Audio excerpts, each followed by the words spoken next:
Bon, je vous présente ici le de calculer la vitesse linéaire de la Terre sur son orbite autour du Soleil. Calculer la vitesse linéaire de la Terre sur son orbite autour du Soleil, sachant que la distance moyenne qui nous sépare de notre étoile est d'environ 150 millions de kilomètres. En connaissant la masse de la Terre, déterminons la masse du Soleil. Bon, la première des choses à savoir, c'est que la Terre tourne autour du Soleil suivant une trajectoire elliptique. Voilà, ça c'est au centre, on a le Soleil. Bien sûr, on reconnaît, on aura, ça c'est la Terre qui tourne autour du Soleil. On a Mercure, qui est la plus proche du Soleil. Mercure, Vénus, la Terre, Mars, Jupiter, Uranus, Neptune,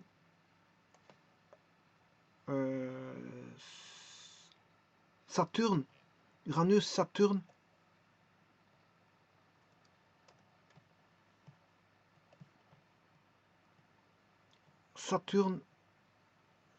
bon, si je me fais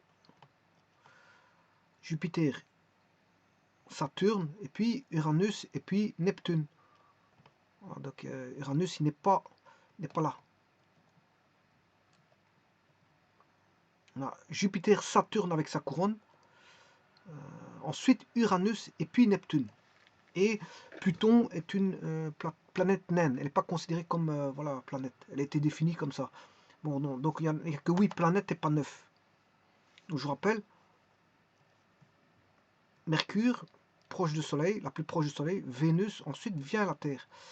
Ensuite il y a Mars après, celle qu'on veut visiter, enfin qu'on visite, qu'on est en train de visiter maintenant.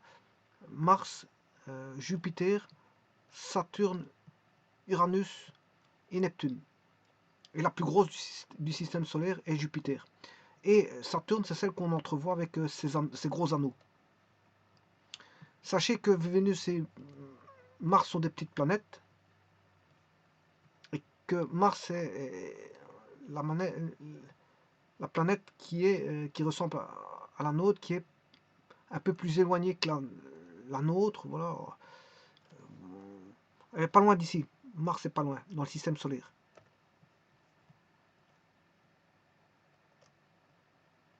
Alors, la Terre.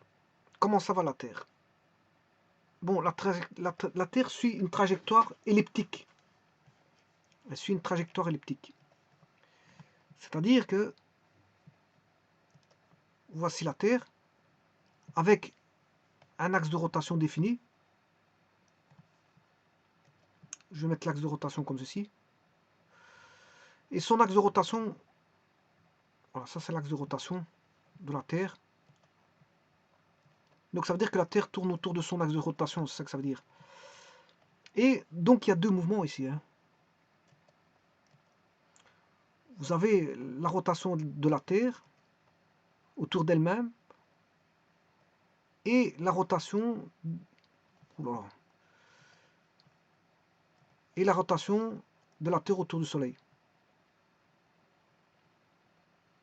Et quand on est au niveau des grands axes de l'ellipse, donc les grands axes, je vais les mettre, on a le grand axe de l'ellipse, le petit axe qui est ici, et quand donc la Terre tourne, elle arrive au grand axe, il est arrivé aux équinoxes. Le grand axe ici, c'est l'équinoxe. Donc il reçoit plus de clarté, si vous voulez, de ce côté-là. Enfin, ouais. Je ne suis pas aidé par l'informatique, hein, je m'excuse, mais bon... c'est moi qui fais en sorte que je ne me fasse pas bien aider, bien sûr, vous aurez compris. Parce que non, je dois séparer ici. Voilà. Et la plus grosse clarté se situe de ce côté-là. Ça, c'est parce que on a un axe qui est présenté d'une certaine façon. Et on est... voilà, c'est l'axe qui est présenté d'une certaine façon par rapport au rayonnement du solaire qui sont des rayons parallèles. On a des parallèles solaires, et quand elles arrivent, ben, on a un maximum de clarté bon, au niveau des équinoxes. Et il y a deux équinoxes parce que le grand axe, la Terre peut se situer à deux endroits différents.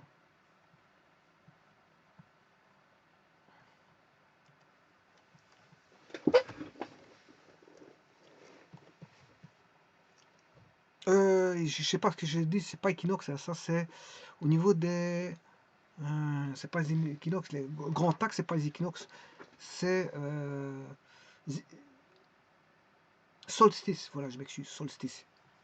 Je sais pas pourquoi j'ai raconté équinoxe, bon, je racontais une grosse bêtise, les solstices ce sont ici.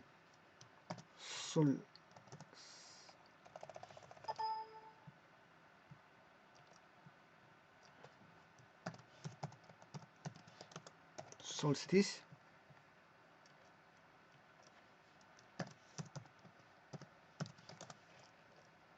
Voilà, et donc la planète, qu'est-ce qu'elle fait? Ben, elle tourne. Elle tourne, et là elle va arriver à l'équinoxe, elle tourne au solstice, puis de nouveau à l'équinoxe ici. Grand axe, c'est les équinoxes, petit axe, c'est les solstices. Grand axe, c'est les solstices, et petit axe, c'est les équinoxes. Je ne sais pas qu'est-ce que je fais des inversions, mais bon, voilà. Donc ici, le grand axe, c'est solstice, solstice, solstice, équinoxe, solstice, équinoxe, solstice, équinoxe, solstice, équinoxe, solstice, équinoxe, c'est qui fait les saisons. Voilà, les 4 saisons. Et on a les changements de saison.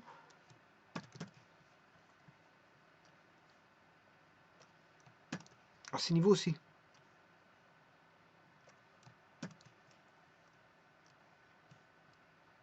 Bon, le solstice, il dure une certaine période, hein, 21 jours, quelque chose comme ça. Et il commence à une certaine heure. Hein, c'est pas toujours la même heure de début du solstice. Voilà, en tout cas, vous voyez, l'axe de rotation, il n'a pas bougé. Hein. L'axe de rotation il est toujours incliné sur... et la Terre tourne autour de cet axe de rotation. Et donc, l'éclairement du Soleil va donner, avec les rayons parallèles, va donner, je veux dire, un éclairement qui est bien précis. Bien précis. Donc, on aura le maximum d'éclairement, si vous voulez, en été. C'est pour ça que les journées sont plus longues. Bon, mais c'est pas ça que je dois faire. Moi, je dois calculer la vitesse. La vitesse de rotation, là, c'est simple. Puisqu'on demande de calculer la vitesse de rotation, calcule la vitesse linéaire de la Terre sur son orbite autour du Soleil, sachant que la distance moyenne qui nous sépare notre étoile est d'environ 150 millions de kilomètres. 150 millions de kilomètres.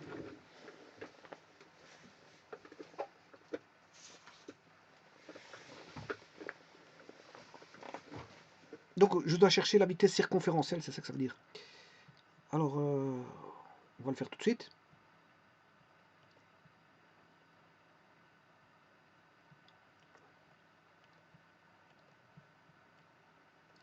La vitesse circonférentielle,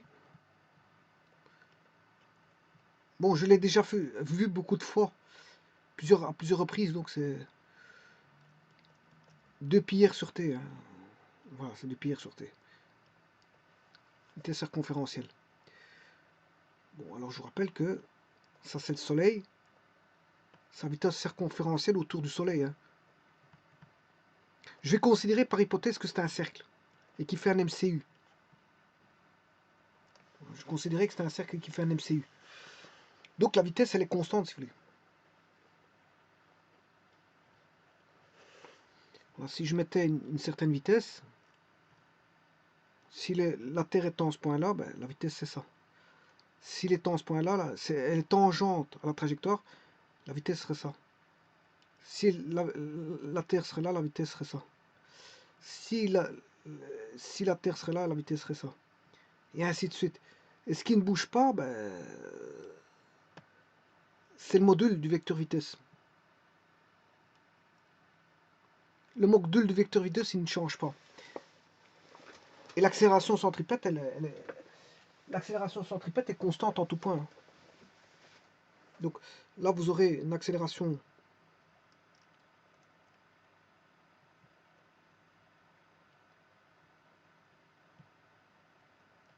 Vous aurez une accélération centripète ici, là, qui va relier les deux centres. AC,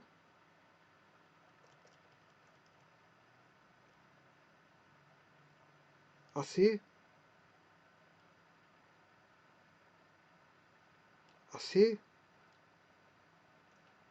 AC. Il faut chaque fois relier le centre. Vous avez l'accélération AC, l'accélération centripète. Bon, alors vous pouvez même mettre un cercle pour voir si vous avez bon. En gros, par rapport au centre.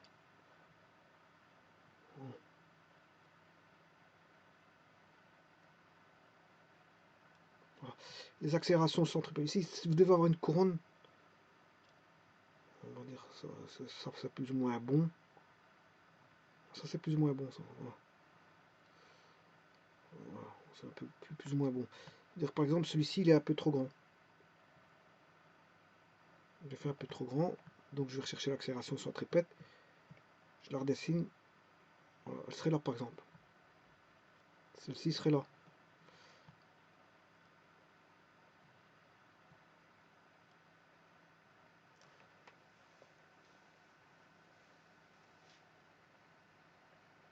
Donc les vitesses sont constantes en tout point et je considère que j'ai un cercle. Donc j'ai un mouvement circulaire, donc j'applique la loi du MCU. Et pas, attention, pas MCUA. Hein.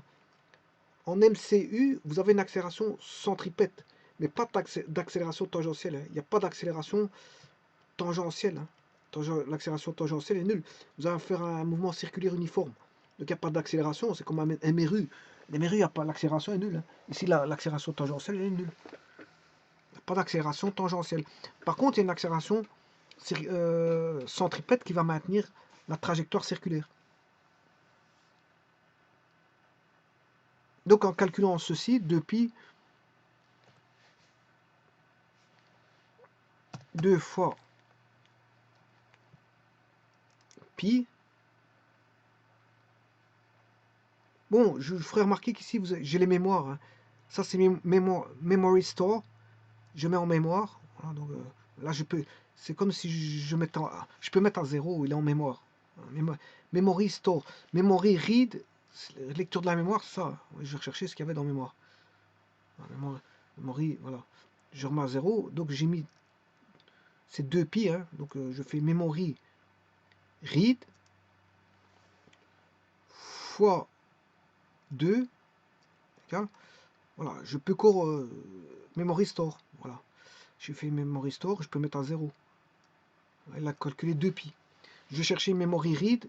Voilà, vous avez 2pi. Maintenant, si je vais effacer, c'est memory clear, MC. Bon, je ne vais pas toucher à ça. Parce que si je l'efface, il ne sera plus dans la mémoire, le 628. Mais or, j'en ai besoin pour faire mon calcul. Je l'effacerai par après. D'ailleurs, il y a un M qui apparaît. Vous allez voir, il va disparaître par après.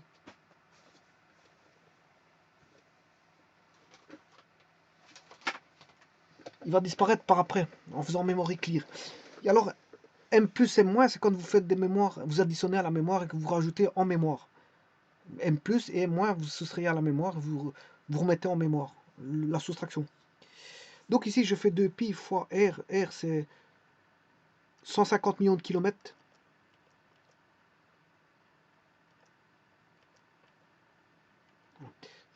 Bon, je vais recommencer parce que bon, memory read, ça c'est 2pi, fois R, 150 000 fois 1 million de kilomètres, ça fait 1 milliard de mètres. Hein.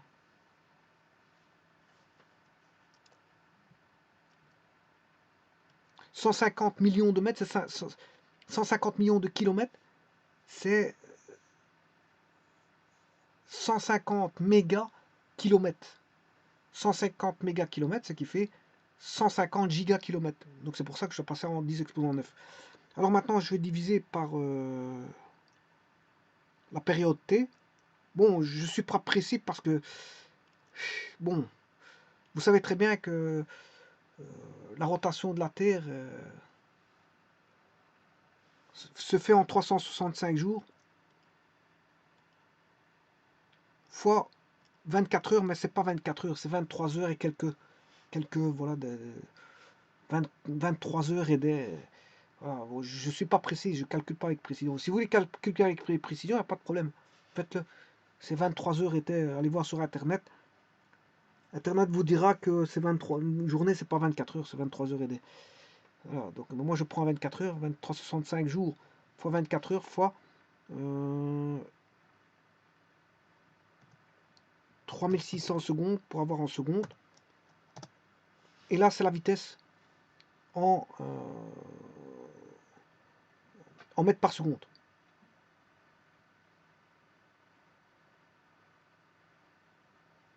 C'est la vitesse en mètres par seconde. C'est ce qu'il demandait.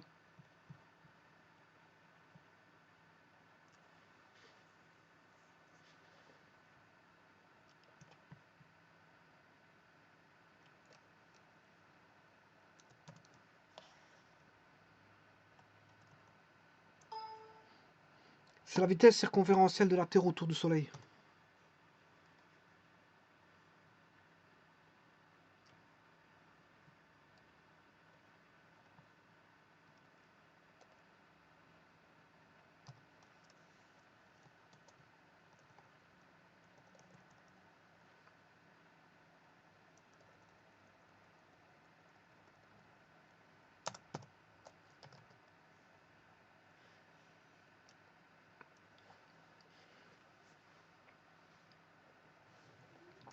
Bon, je vais rechercher ma calculatrice et cette fois-ci, bon, celui-ci, ça c'est un petit calcul que j'ai fait auparavant.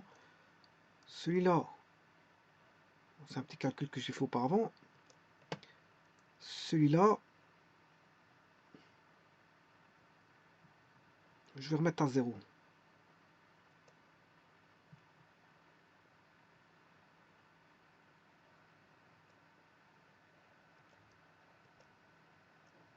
Bon, donc la vitesse circonférentielle, elle vaut 29 885, 77, 486 mètres par seconde. Je pourrais le mettre en kilomètre heure. Je fais x 3,6 pour l'avoir en kilomètre heure. Donc, vous faites x 3,6, vous l'aurez en kilomètre heure. Maintenant, je vais rechercher. Calculer la vitesse linéaire de la Terre, c'est fait, c'est la vitesse circonférentielle. Sur son orbite, donc je les donne en mètres par seconde, autour du Soleil, sachant que la distance moyenne qui nous sépare de notre étoile est d'environ 100. Environ, il faut un S. Je me suis trompé. Donc là, il faut environ, c'est S. Il faut un S à environ. Environ 150 millions de kilomètres. Alors je vous ai dit que 150 millions, c'est 150 mégas. Méga kilomètres, ce qui fait 150 giga mètres. 150 gigamètres. Bon, ça je l'ai dit, c'est pour ça que j'ai mis 10 exposants en 9. Dans mon calcul, j'avais mis 150 fois 10 exposants 9 mètres. Alors je vais en profiter pour calculer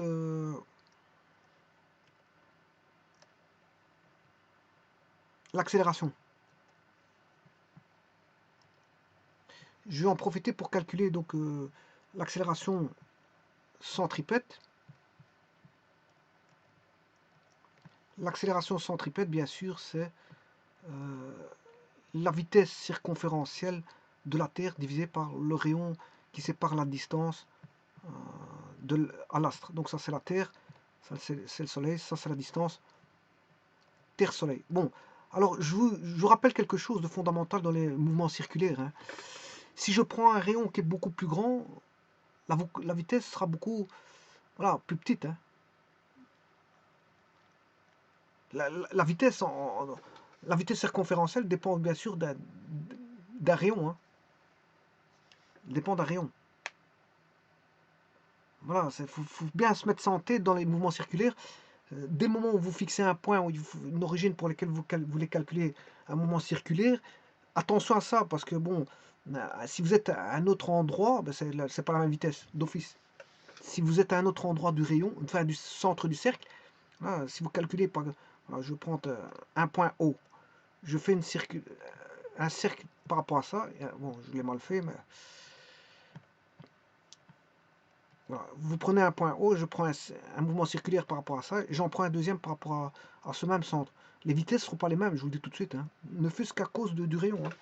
Les rayons ne sont pas les mêmes par rapport au centre. On a un rayon ici qui est R1, et là on a R2. Les vitesses ne sont pas les mêmes. Donc, attention à ça, on aura V1 différent de V2. V1 différent de V2, car on a R1 différent de R2. Faire très attention à ça, hein. Donc c'est pour ça que ça, vous allez dans un vélo, vous avez des engrenages, hein, enfin, comment on appelle ça, des pignons à différents diamètres. C'est pour avoir différentes vitesses. Vous avez différentes vitesses sur un vélo, qui sont des diamètres différents. Alors vous combinez un grand diamètre avec un petit diamètre de derrière, pour avoir une certaine forme de puissance mécanique. Et on calcule tout ça. On calcule, on sait calculer le couple, on sait tout calculer.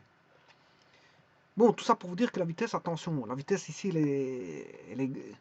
on aura une vitesse parce que petite, 29 000, j'ai calculé V égale 2 pi R sur T, plus le rayon est grand, et plus la vitesse est grande. Pour la même, attention, pour la même révolution. Pour la même révolution. Pour la même révolution, ça veut dire, pour la même révolution, ça veut dire, je prends un point là, je prends un deuxième cercle, ça c'est un centre, hein. Je dessine très très mal, je ne sais pas ce qui se passe. Je reprends une nouvelle feuille.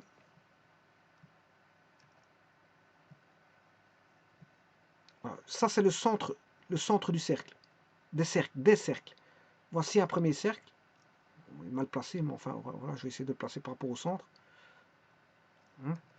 Et un deuxième cercle, voilà, beaucoup plus grand.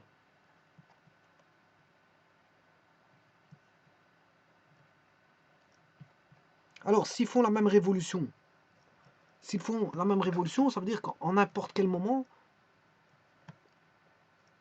j'aurai, voilà, à un moment donné, voilà un point du premier cercle. Et ça, c'est un point du second cercle. Et puis, à un autre moment donné, ils sont tous les deux, ils font la même révolution, hein. Ils feront un tour, je veux dire, quand il y en a un qui aura terminé son tour, l'autre il aura fait son tour. Ils vont démarrer tous les deux en même temps. Donc ils auront, l'un sera là par exemple, et l'autre sera là-bas. Puis l'un sera là, et l'autre sera là-bas. Puis l'un sera là, et l'autre sera là-bas. Et pour revenir en finalité au niveau où ils ont démarré, c'est-à-dire ici, ben, ils auront fait une période. Ils ont fait parcourir. Il y en a, il va parcourir, si vous voulez, là, je vais appeler ça le rayon là R1, et celui-ci R2. Eh bien, vous aurez compris qu'il y en a un qui va parcourir 2 pi R1, une circonférence plus petite que 2 pi R2. Mais comme ils ont même révolution, qu'il y en a un qui a une plus grande circonférence à parcourir, c'est qu'il va beaucoup plus vite. Donc celui avec le plus grand rayon va beaucoup plus vite que celui qui va qui a le plus petit rayon. Il doit aller beaucoup plus vite pour avoir la même période de révolution et rattraper, comme il a une plus grande trajectoire, mais il doit aller beaucoup plus vite pour, voilà, ça c'est les mouvements circulaires, c'est comme ça, hein, ils dépendent des rayons, hein. Ils dépendent des rayons, c'est ce que je vous dis là, à T constant, à période constante, à période constante, euh, si le rayon est beaucoup plus grand, la vitesse doit être beaucoup plus grande. Voilà, c'est clair et net. C'est clair et net.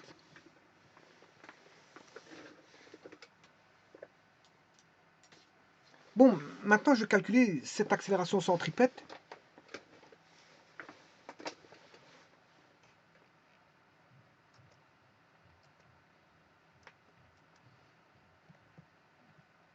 je vais calculer cette accélération centripète, mais il faut que je connaisse la vitesse, la vitesse circonférentielle. Donc l'accélération centripète, c'est la vitesse circonférentielle divisée par c'est V carré sur R. V carré, c'est 29 000, je sais plus combien. J'aurais dû le mettre en mémoire dans ma calculatrice. 29 000 est là. Vitesse circonférentielle.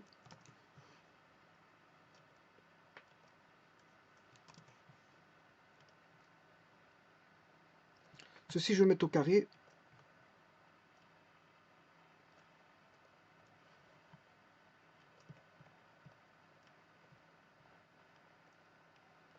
Et je vais diviser par le rayon qui est 150 gigamètres.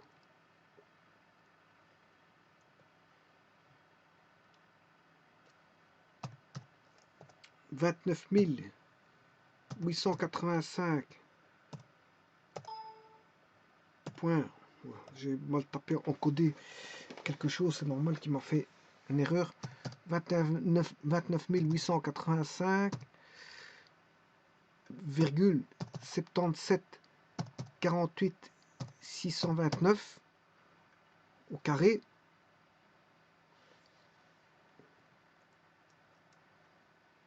Divisé par 150 fois 9, 10 exposant 9.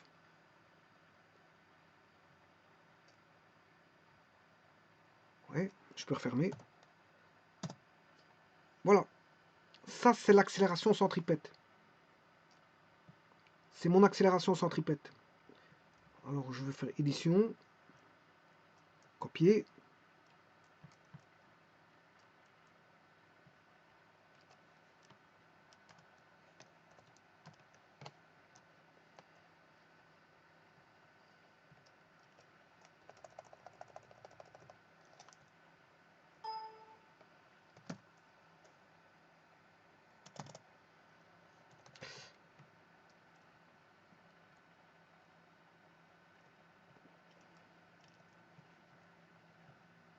Bon, je ne devais pas chercher l'accélération centripète dans l'énoncé, mais je le fais quand même. Je l'ai fait quand même, mètres par seconde carré.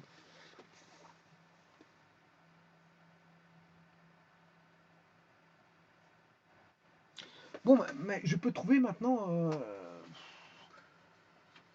la masse du Soleil. Hein. Je peux trouver la masse du Soleil. Comment? Mais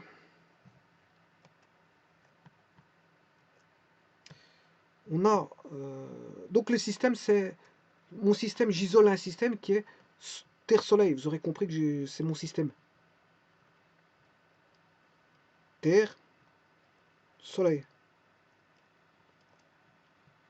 On a une vitesse, on a une accélération centripète dirigée vers le centre, on a une accélération au centrifuge,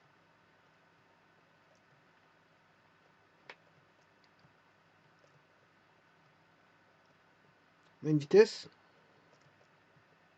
et on a l'attraction universelle de la Terre sur le Soleil et du Soleil sur la Terre.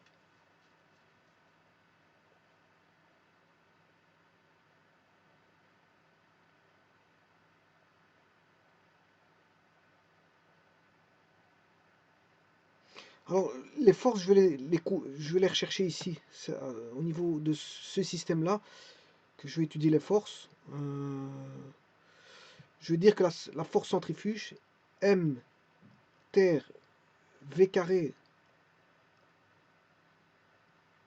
centrifuge Terre, bien sûr, sur R, rayon Terre-Soleil. Bon, tout ça, c'est l'accélération centripète. Hein. C'est l'accélération centrifuge, mais qui est égale en module à l'accélération centripète.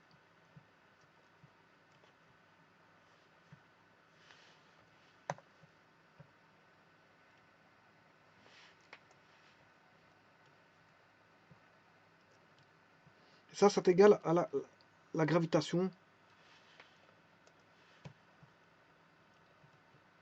qui est égale à masse de la Terre fois masse du Soleil sur la distance qui relie la Terre au Soleil. Bien sûr, au carré, il ne faut pas oublier le carré, il faut la constante de Cavendish. Bon, dans l'énoncé, il me semblait avoir vu quelque chose en connaissant la masse de la Terre. Déterminer la masse du Soleil. Ben, la masse de la Terre, on n'a pas besoin. Hein. Je vous le dis tout de suite. Je n'ai pas besoin de la masse de la Terre. De toute façon, en connaissant, qui la connaît là? Je sais bien que c'est du 10-24, mais bon. Et que le Soleil, c'est du 10-30. La Terre, c'est du 10-24 et le Soleil, c'est du 10-30. Donc, qui connaît ça? Qui connaît ça? Qui connaît la masse du Soleil, de la Terre? Bon, ici, on ne la connaît pas, elle n'est pas donnée. Donc, déterminer la masse du Soleil, il n'y a pas besoin de la masse de la Terre. Donc, attention aux énoncés, parfois, c'est un petit peu perturbant, parce que bon, ça laisse... voilà, ça peut laisser de marbre quelqu'un, parce que s'il va se poser des questions, alors qu'il n'y a pas de questions à se poser là-dessus.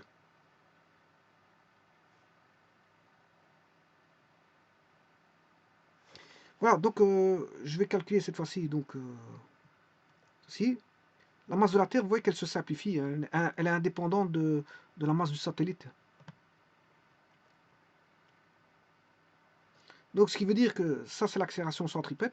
Comme je la connais, bon, profitons-en. Je vais l'utiliser directement. Donc, l'accélération centripète est connue pour moi. Elle est connue, je l'ai calculée tout à l'heure. La masse de la Terre, j'en ai pas besoin. Soi-disant, dans l'énoncé, ils disent que en connaissant, mais on ne connaît rien parce qu'ils auraient donné, ça c'est de 1. Tout le monde n'est pas censé connaître la masse de la Terre par cœur, donc on peut retrouver la masse du Soleil. La masse du Soleil, c'est l'accélération centripète fois la distance au carré qui sépare la Terre au Soleil, divisé par la constante de Cavendish, gamma. On va calculer ça. Donc l'accélération centripète, il faut que j'aille la chercher là.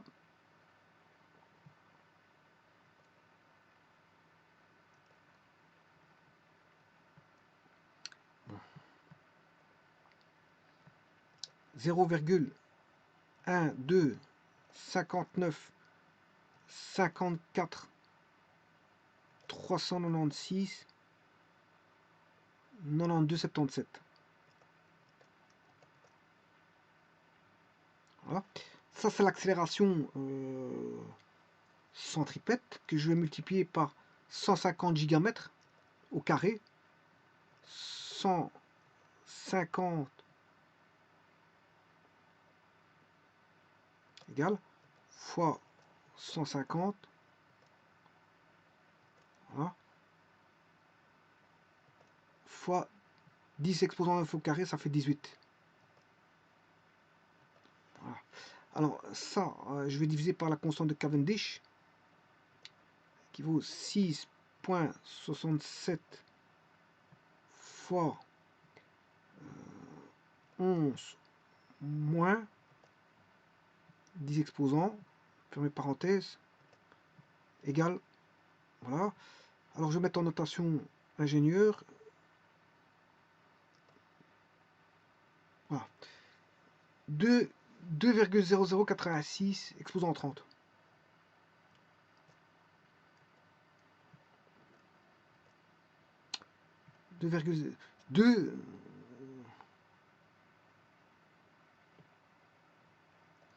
2,006 masse du Soleil.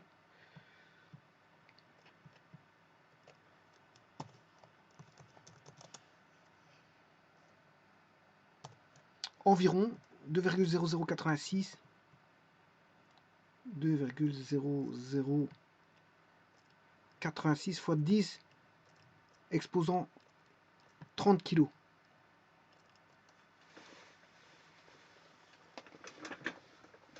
Autant dire que c'est 2,01. Hein. Je vais dire que c'est 2,01. Égale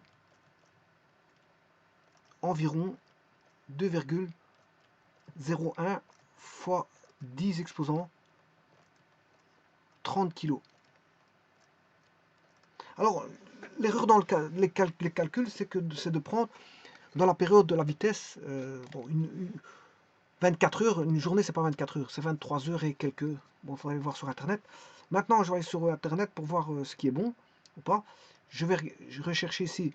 Voici, ça c'est j'aurais dû prendre. Ici, ils ont dit la distance, ça c'est le rayon, ça c'est euh, le rayon du soleil. J'en ai pas eu besoin. Je n'ai pas eu à calculer, je n'avais pas besoin du rayon du soleil, hein. Voilà, ce rayon du soleil, je ne l'ai pas utilisé. Mais en tout cas, c'est immense, hein. Bon, la Terre, c'est 6300 km, 6300, et ça, c'est 696 340. Hein.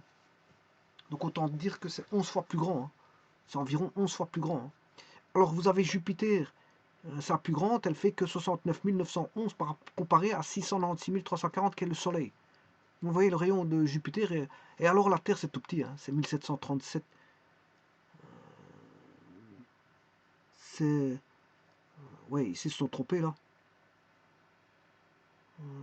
K, non, fois 1000. Ouais, 1000, ils ont mis K.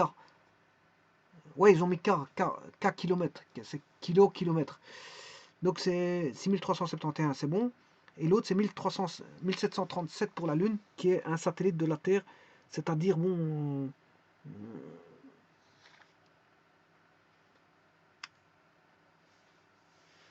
Je vous rappelle que la gravitation est 6 fois plus petite sur la Terre. Hein. Vous faites 9,81 divisé par 6, vous avez la gravitation sur la Lune.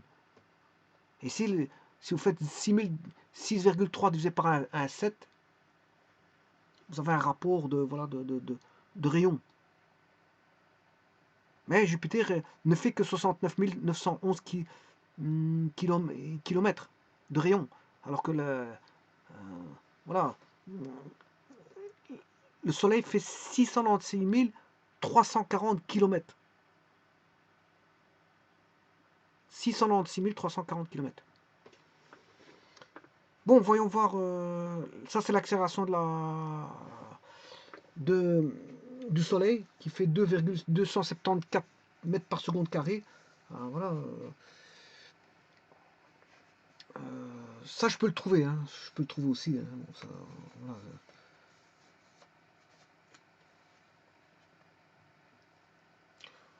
Je peux le trouver, je vais le faire. Hein.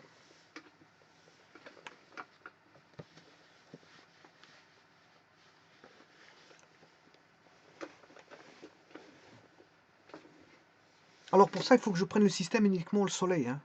Le système n'est plus Terre-Soleil, c'est le Soleil.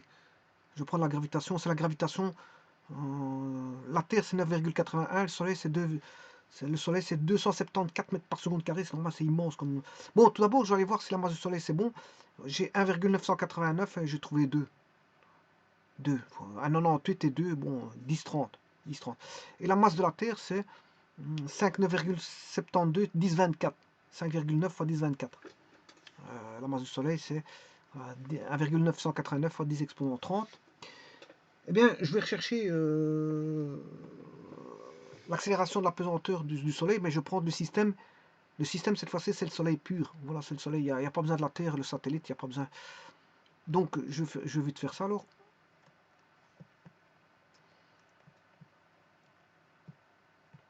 Donc, on dira que ce sera M fois la gravitation est égale à masse du Soleil sur le rayon du Soleil fois la constante de Cavendish fois une masse qui serait sur le Soleil. Donc c'est indépendant de la masse qui serait sur le Soleil. Donc voilà. Donc on aurait, bien sûr, j'oublie toujours mon carré, je sais pas pourquoi, et je peux trouver le G. Bon, je peux le calculer. La calculatrice, la constante de Cavendish 6,67.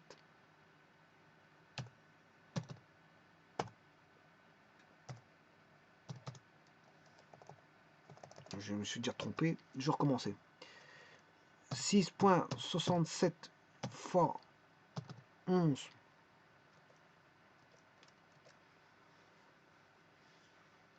Voilà. Ça, c'est la constante de Cavendish. Je vais multiplier par... je vais le mettre en mémoire, là. Store. Memory store. Voilà, comme ça, je l'ai. Comme ça... Alors, j'ai besoin du rayon du soleil. 696 340. 696 340. 696 340. 696 340 pour celui-là. Non, ça c'est le rayon. C'est le rayon, je m'excuse. C'est pas la masse.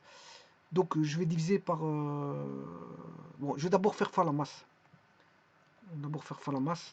Chercher la masse du soleil. 1,989 10 30. 1,989 10 30. Fois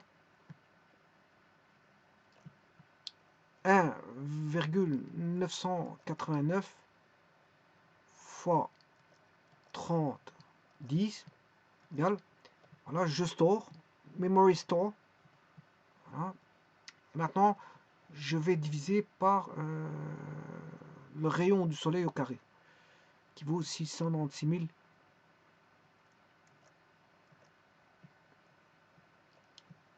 Divisé par 696 340 fois 1000 pour mettre en mètres. Fermez parenthèse, bien sûr, mettre au carré. Égal. Et voilà. L'accélération de gravitation terrestre, 273. Je trouve 273,6. Ils ont 274 mètres par seconde carré.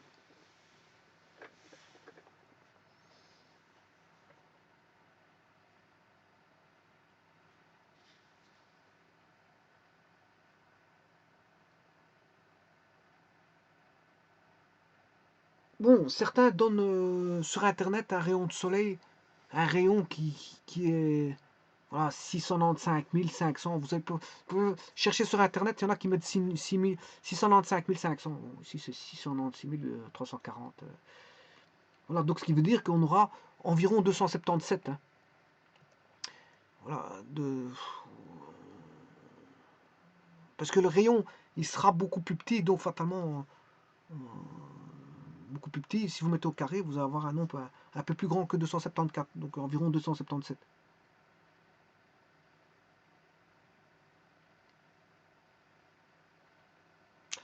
Je vous remercie.